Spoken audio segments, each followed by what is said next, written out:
Hello, welcome to Castles and Cosmology's D&D 101. I'm Owen Dara, the Dungeon Master for the Not Presently Deceased campaign, and I am back again to give you more information about Dungeons & Dragons for those of you who either don't know that much about it, want to know some more, or already are playing it but want some extra information.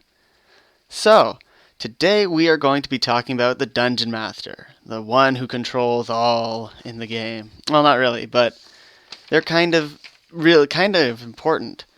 So, what is the Dungeon Master? The Dungeon Master is the person who's in charge of the rules of the game. They have a few jobs. So first of all, it's the job of the Dungeon Master to kind of create and manage the world that the game takes place in, right? So this usually involves taking care of what the setting is. I like to homebrew my own worlds as a Dungeon Master, but there are lots of campaign settings out there that you can go ahead and use. For example, the Forgotten Realms is the default setting for 5e Dungeons & Dragons, which I know a lot of people use, or you can steal pieces from the settings as well. Even if you use the setting, it is your world, and it's not exactly going to be the same as any other world that is playing in the Forgotten Realms setting either. You can play around with it and make it different. There's no reason why you can't. Your job is also to run the adventure, so that involves going ahead and having NPCs, creating those, creating adventures, or of course taking other modules that other people have created. Yeah. Taking modules. Modules are just pre-made adventure packages that you can then use and utilize in adventures. You can find them online.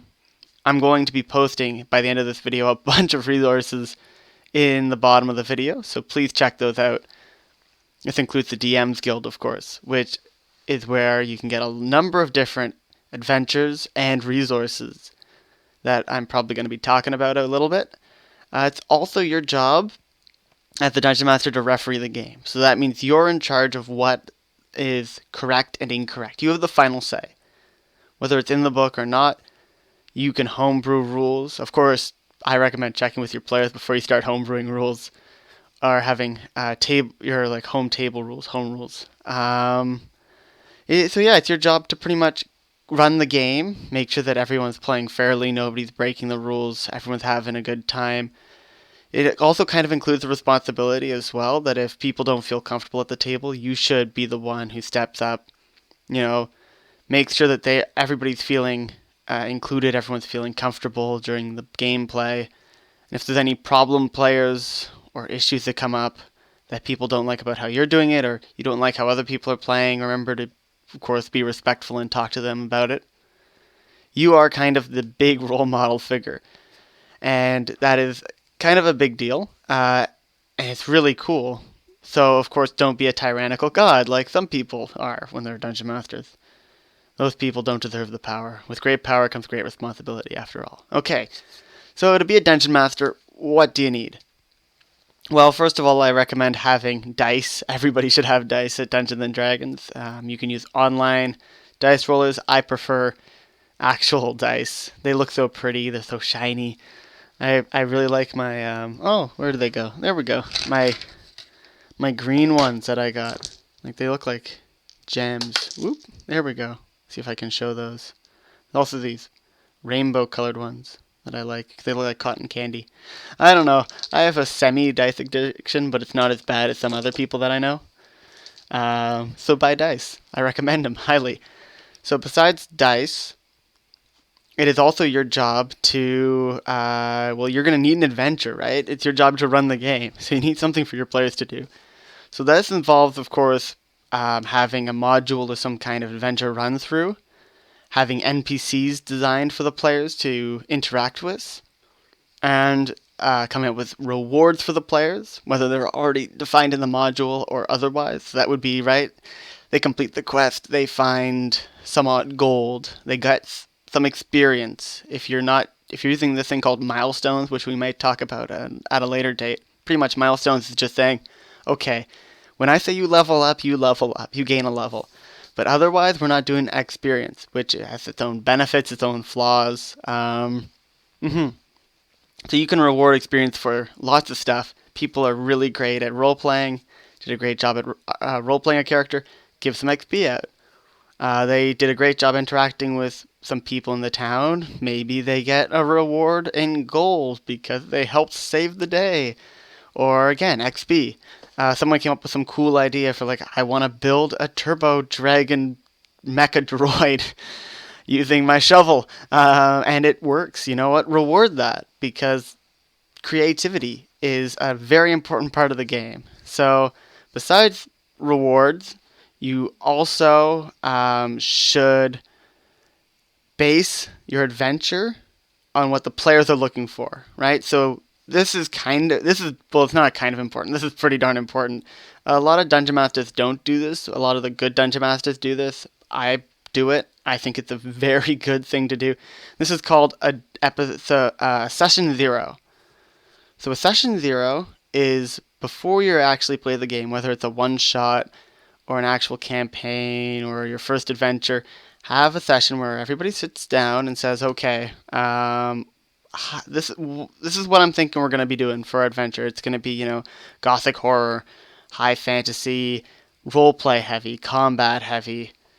See what everybody's interested in, what they kind of are expecting from the adventure. Because if you know what everybody else is expecting, you can create the best adventure for everyone. As well, it lets you know what the characters are. It lets the players know what kind of characters they should kind of be creating. For example, if you say it's roleplay heavy, they might not want to be playing a barbarian. Mind you, a barbarian in a roleplay setting can be really fun if the players do it right. But you're letting your players know, this won't be combat heavy. Don't invest so much in being powerful at killing stuff.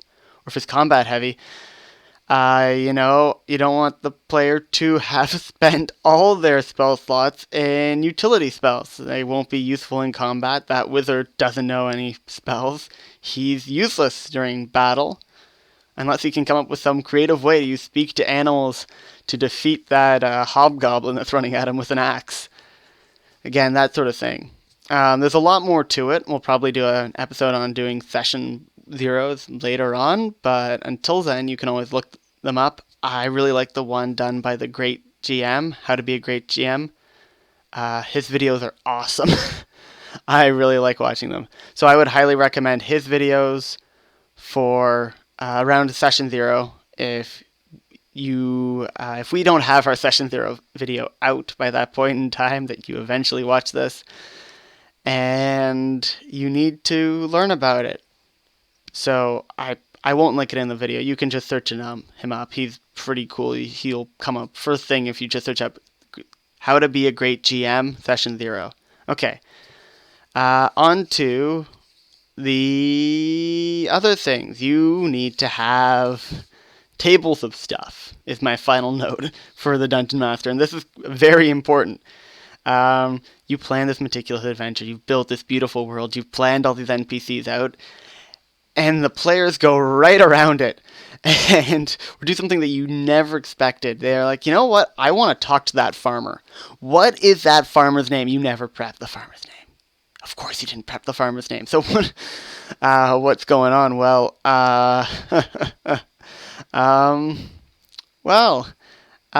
this is why you have tables. I always have a table of some NPC names beside me when I play. I didn't do this at the beginning when I started off, and it really didn't help. It's good to have these things. You can have other types of tables, treasure tables. There are treasure tables in the Dungeon Master's Guide, which I'm going to talk about in a little bit when I talk about other good things to have, but you don't necessarily need to have to be a Dungeon Master. Treasure tables, so random treasure generation. Random encounter tables are great for travel.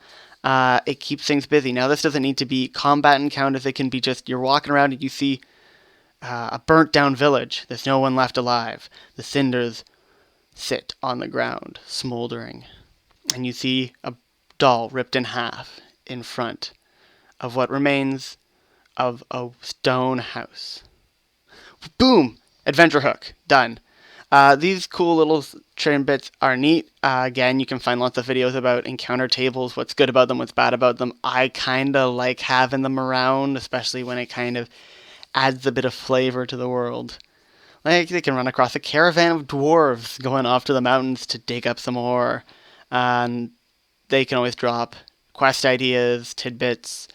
Maybe the players want to follow these dwarves. Your original quest will now be diverted from where it currently was to where the dwarves are going, and that works perfectly fine. These things are great for either bringing you back on course or going and exploring new parts of the world, especially if you're a world builder like me. It's awesome. Okay, there are other tables that you don't necessarily need to have, but again, tables help because then you don't need to make up stuff off the top of your head. These are weather tables, are highly recommended. There was a great video by Web DMs that I watched, and they were talking about using tables to keep track of the weather, just like twice during the day. Adds flavor to the world if you're really into that. It's also helpful if the players are like, yeah, what's the weather like? Is it snowing? What month is it? Having some kind of mini calendar. I like to also always have a pad of graph paper beside me. It doesn't need to be graph paper. I just use it graph paper because it's great for drawing dungeon maps, just any kind of map and giving reference of where people are. But I also use it for keeping track of initiative. I write it down on the sheet. I write down HP on the sheet. I keep track of all that information there. Write down jot notes. Really helpful. So, now that we've talked about what you probably should have, let's talk about some of the extra stuff that would help to have, but you don't need to have. So that would be, first of all, this beauty, the Dungeon Master's Guide. This beautiful book. It is one of my favorite things. Even if it isn't like the 5th edition Dungeon Master's Guide, there's a lot of good information in the other ones. But this one is designed for 5th edition, which means it is the best one to look at. 4th edition one had some neat stuff in it. And I've looked at the advanced D&D one that I have at my house as well. There's some really cool stuff in there that comes from the older editions, so you can always grab information from that. But that's beside the point of the Essentials video. Very much Dungeon Master's Guide, lots of useful information. It also has a lot of the rules written down in it. Remember, you're in charge of the rules of the game, so you should kind of know them. I don't always remember them. I don't learn all of them, but, have a general idea, and if something pops up, it always helps to actually have a player who's read all the books front to cover, like Ian in our campaign that we're playing right now, actually. If you're interested in that, you can always watch the Not Presently Deceased campaigns in our video series that are in a playlist on our channel. As well, you can also watch the individual videos which we post once a week. Okay, so besides the Dungeon Master's Guide, what do you need? Well, we have this beautiful thing called a Dungeon Master screen, which I don't have on me right now. Pretty much it is a screen that goes in front of you, goes around yourself, blocks you off from the rest of the players. Now, when we are recording this, we are in the middle of the COVID-19 events, which means it is virtual. So virtual D&D means that you don't really need a DM screen because you can hide stuff away from the camera. But when you play at a table, which I highly recommend anybody doing who has just started playing D&D at this point in time, playing at a table is way better. It's way cooler. It's way more engaging. Nobody freezes halfway through what they're saying that their character's going to do, which is kind of funny, actually. You put the DM screen in front of you, and the good ones that the Wizards of the Coast sell, and if you make your own, I recommend doing this, they have information on them. How much is a pint of ale? What are the different conditions? What are some basic rules around jumping, climbing? All that sort of stuff that the players will use, not the useless kind of rules that are going to be around there. And you can always customize your own DM screen with your own information, put sticky notes on it. They're really, really useful. I know what some people do to track initiative is they get initiative trackers and they put them along the top of the screen so everyone knows who's going next. Really useful tool. I highly recommend using them if you can make one or buy one. I don't think they're that expensive. Following that, the last little few things that I recommend having is, first of all, a notebook or somewhere to put your information. I suck at being organized as a dungeon master. I can say that myself. And it has hurt me a lot of the time. I'm getting better at it, but I highly recommend having either a binder somewhere online, like a OneNote file, that you keep track of the information, either about your world, about what your players did, or recording our videos, recording our sessions now has really helped me stay organized because I can go back and rewatch what actually happened. So, notebook. Also, I recommend having either a dungeon map or dungeon tiles. Dungeon tiles are great. You can make them yourself. You can buy them in boxes. They're awesome if you have people with miniatures, or I used to use Lego minifigures, which actually work really great as just representing the people and the monsters, especially if you don't have big ones. And these maps are awesome for just sort of showing where the players are. People love making giant dioramas. If you're into that, do that. But it also is perfectly fine. You can always buy these whiteboard maps, pretty much. So it's just it's just like graph paper, like this stuff. This beautiful graph paper, kind of, but bigger, right? Inch squares is what they kind of use for the D&D maps. But it is able to have a whiteboard marker put on top of it. So you show up in the room, you just unfold this map, and the players are like, I guess we're going to go into the next room. Okay, so then you just draw it onto that map. And if need be, you erase part of the map and you redraw everything. They're in the forest. You flip the map over. You've got a forest bottom to it. And then you just draw some trees on it, draw a road, and you're ready for the encounter. It's great. I really enjoy using them. I'd highly recommend getting some. So besides that, if you're going to do maps, a fun thing to get and a fun investment and a fun hobby, because I started doing this about a year ago, actually. Oh, geez, it's been a year. Doing miniatures, painting minis. So what you can do is at your local hobby stores, or if you have a 3D printer, you can buy miniatures, D&D minis. Let's see if I have any. I got some over here. Well, actually, there we go. I got this one. That's at my desk with me. This isn't a player miniature, but this is a dragon. This one I actually bought from a box. I didn't actually paint him. You see how he's got a stand that shows how much space he takes up on the map. So you can place him down, and it'll be him and some other guys, maybe in combat. And yeah, these are really cool. They look pretty, which is kind of what I like about them. Oh, here's a player one that I have. There we go. This little guy. See, that's about player sized. So you can always buy some and paint them yourself if you're into that. Some people can be paid to paint them. I've painted them for my group because I like painting them. It's a great little hobby to have. It doesn't actually cost that much money. But you can also buy them painted. Yeah, so miniatures. They're pretty neat. Those are a fun addition to have to the game if you don't have them. And a few other little flavor aspects that you can always add. Music, sound effects. For our games that we record, we started using music.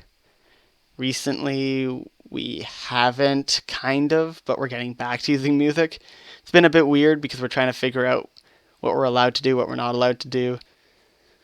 But music, when I play, and I'm not recording for a group, or for a one-shot that we're recording for this, I like to use music, ambience-based music. I need to get a bit better at being organized, at pulling it up. But it really adds to the atmosphere. I guess if you have a smoke machine and you're playing in a basement with a group, you can always use a smoke machine and have it billowing across the floor.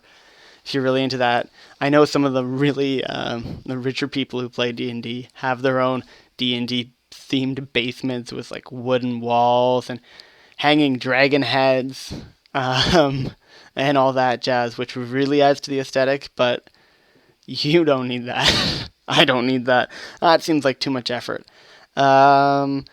So let's see what else for flavor. Sound effects. There are sound effects machines, ambient sounds and music. Pretty much there's a lot of extra stuff that you can add to the game. You can dress up when you play. My favorite is Chris Perkins. I wonder if I can get a picture to show up on the screen for this. Chris Perkins, who DMs the Acquisitions Incorporated group, besides being an amazing dungeon master, has some amazing outfits that he's worn. Yeah, I'm going to see if I can get Anna to put that up. By the way, Anna is now editing our videos. Anna from the Not Presently Deceased. She plays Tassa. Really awesome. So big thanks to her. Yeah, so that's pretty much being a dungeon master. So again, hope you really enjoyed this video. We'll probably go into more detail later. I'm thinking the next one's going to be on magic, because magic's kind of important for the Dungeon Masters and players of the D&D groups. As well, we now have an Instagram and Twitter page. Woohoo! So I'm going to put those down in the link, as well with some resources for everyone to use. Besides that, I don't think there's anything else to go over, so hope you have a wonderful day, and hope to see you guys next week for the next D&D 101 episode, which will be magic.